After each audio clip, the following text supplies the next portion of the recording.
All right, scholars, this is Listen and Respond for the week of 9/16. We are reading The Ice Cream Shop by J.E. Morris. So let's go ahead and start by writing our name at the top of our paper. Let's see, I'm going to use blue pen. So my name goes here. Today is the 16th or the 17th, I'm not sure. Then we need to fill in our title. The Ice Cream Shop. Remember, we capitalize the letters in the title. So to make sure that you have that copied down, The Ice Cream Shop. Remember, if you need to, you can put the subtitles on so that you can understand what I'm saying and copy the words if you don't know how to spell something. Also, please remember you can pause and rewind so that you can make sure you get everything copied down. There's really no reason that you shouldn't have the things that I write written on your paper. So make sure that you're copying what I write when I write something down. All right, let's go ahead and get started. As college-ready readers, we always use college-ready sentences. We always support our ideas with evidence from the text. Our number 1 says preview. Readers always collect clues before they get started reading. Look at the front and back covers of the book before you start reading or listening to the story, and then fill in the chart below. All right, so let's look at the first front cover. I see a rat and a bunny, and it looks like they're having ice cream together. Okay, and then on the back it says, ice cream is cold and sweet, and Steve wants some really badly, but he may need Wesley's help to get his favorite treat.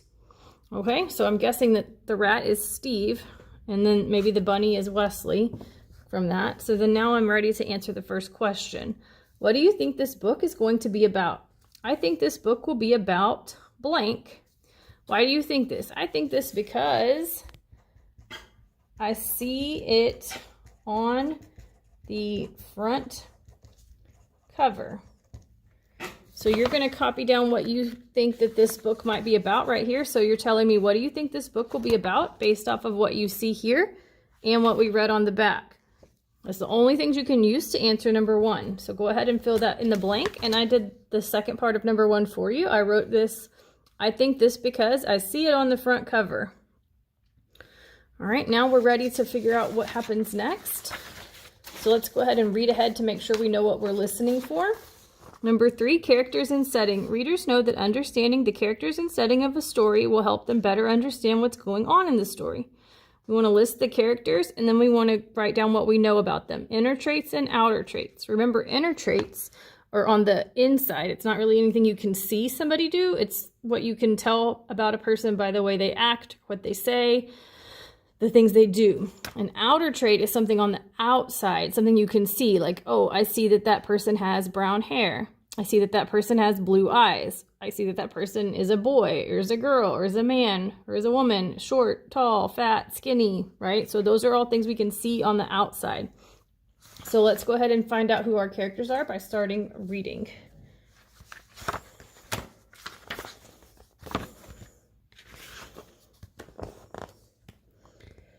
Steve walks down the street. Okay, so I have one character. I can write down Steve right here. So I can see that Steve is a rat. So that's an outer trait. So I'm going to write, he's a rat. Because I can look at that and tell that he's a rat. All right, let's go ahead and see what happens next and see if we can come up with any other characters. Steve walked by an ice cream shop. Did someone say ice cream? Steve must like ice cream. Oh, Steve liked ice cream. Steve liked ice cream very much. Steve pushed on the door. Steve pushed again and again. The door did not open.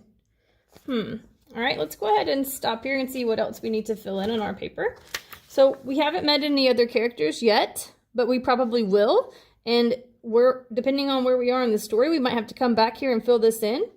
Also, if you come across any new information about Steve, what kind of person or character he is, you're going to fill it in here. I'm leaving this blank, but you need to fill it in. Same with number 2. I am leaving this blank, but you will need to fill it in. So you're going to come up with the other character in the story as you listen. You're also going to need to fill in the traits about the other character. So don't forget to do that. What is the setting of the story? The setting of the story is where the story takes place.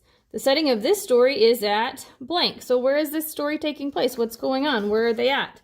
I think you can go ahead and fill that in. So let's make a prediction. A prediction is when readers guess what might happen next in the story. So what do you think might happen next? And then it says blank has happened in the story, so something I think might happen next is blank.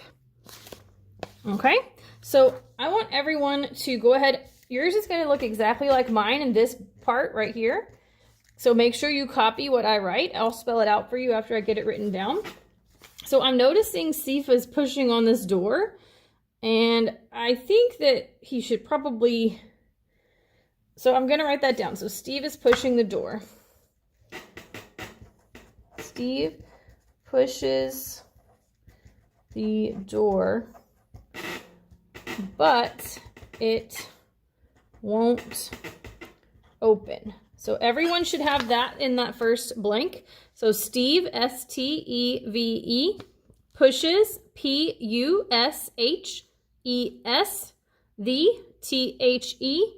door, D-O-O-R, but, B-U-T, it, I-T, won't, W-O-N, apostrophe T, open, O-P-E-N. So the part, this is what you're going to have written down. Steve pushes the door, but it won't open, has happened in the story. So something I think might happen next is blank. So what do you think might happen next if he's pushing on the door and it's not going to open? Do you think he'll try something different? Do you think that maybe the store's closed? Do you think that maybe he's not strong enough? You're going to tell me, based off of what has just happened, what you predict or guess might happen next. So go ahead and fill that part in. And I'm going to keep reading. Was the shop closed? No, it was open. So he looks inside and he sees people or animals get an ice cream. Now he's going to get him a running start, and splat! Steve pushed on the door harder, but the door still did not open. Grrr, Steve's tummy growled loudly. Wesley walked down the street. Hey, Steve. Wesley pulled the door open. Oh my goodness. Steve has this look on his face. Pull! Don't smack! Steve pulled the door open too. Steve and Wesley ordered their favorite flavors. 1 scoop of chocolate tuna chunk, please. Carrot swirl for me. So let's go ahead and pause here. We're going to go to the visualize section, number 5, I'm sorry. Readers always think about how this story might look.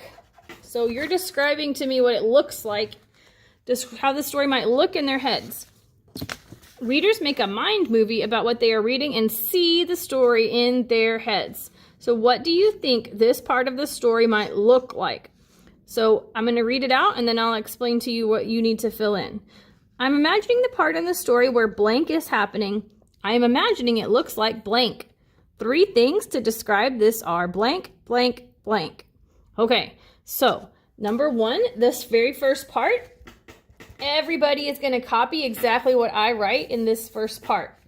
So I'm imagining the part in the story where Steve and Wesley ordered ice cream. So you're going to copy down what I have right here. I'll spell it out for you. Steve, S-T-E-V-E. I put the symbol for and, but I want you to write it out. A-N-D, and. Wesley, W-E-S-S-L-E-Y. Ordered.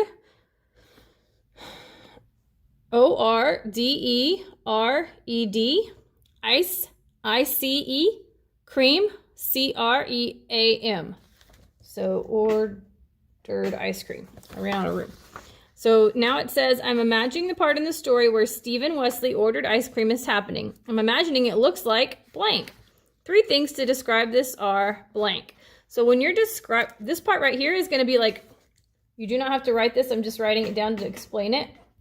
1 word to sum up or explain the ice cream ordering. So what do you think it looks like? Does it look scary? Does it look fun? Does it look yummy? Like, what does it look like? You're thinking, what does it look like? And you can tell me in one word here in this blank. 3 things to describe this are, now this is what you would see if you were at the ice cream shop ordering these ice creams. So I'm going to read it again, the kind of ice cream that they ordered. Steve and Wesley ordered their favorite flavors. 1 scoop of chocolate tuna chunk, please. Carrot swirl for me. So I'm thinking in my brain, 3 things to describe this are like bits of fish in chocolate, because I know that tuna is a fish, and I know that, I guess rats like fish. I didn't know that actually, but now I do. So I'm thinking that it looks like bits of fish are in the chocolate. And then Wesley ordered carrot swirl for me. So I would think in my brain, what does a carrot look like? And what does ice cream look like? And then I'm going to make a decision, and I'm going to say, oh, I bet carrot swirl is like orange carrots swirled with vanilla. So orange carrot swirl with vanilla. So I'm making a picture in my brain of what I think this would look like. I want you to come up with this very last one. What do you think this would look like? So you're filling in this blank right here with 1 word to describe this experience. And then you're filling in this blank right here after you write these 2. So you're coming up with something to describe what you see at the ice cream counter, like when they're ordering. All right, so let's see what happens next. Steve and Wesley ate their ice cream together. So I think my idea was right. There is some fish chunks in chocolate ice cream. And this is like swirled vanilla with orange carrot. So I imagined it in my brain, and then I wrote it down. That was very good ice cream. It was the best. Now it was time for Steve and Wesley to leave. Oh my gosh, he is pulling again now instead of pushing. And Wesley says, Steve. Silly old rat. All right, let's see. What's our next question? Summarize. Readers think about the most important parts of a book. So in your own words, give me a summary of the story you just listened to. The story blank talks about blank. Oh, they cut this off, dang it. So we have the beginning, the middle, and the end. In the beginning of the story, blank happened. After that, blank happened. In the end of the story, blank happened. So remember, these parentheses are just telling me what goes in the blank before it. So this says title of the story. So I'm going to say the ice cream shop. Talks about, oh, the characters. So that's Steve and Wesley. And then now I need to do the beginning, the middle, and the end. So in the beginning of the story, what's going on? What happens at the beginning? After that, what happens? Then at the end, what's going on? So usually in this beginning part, I say like, what's the main thing happening? Steve wants ice cream, right? So Steve wants ice cream. After that, Steve cannot open the door. So usually the middle part is going to be a problem, and then the end part is how that problem was solved. So I've done the beginning and the middle for you. You need to fill in the end of the story. You also need to go back and fill in the blanks that we may not have filled in together, because I need to know that you know what you're doing, and that's how I'm going to check. Once you finish that, you can work on word work for this week. We're doing pages 7, 8, 9. You may work on Lexia to meet your minutes. And then if you finished all of those things, you may read your book in the Library Center.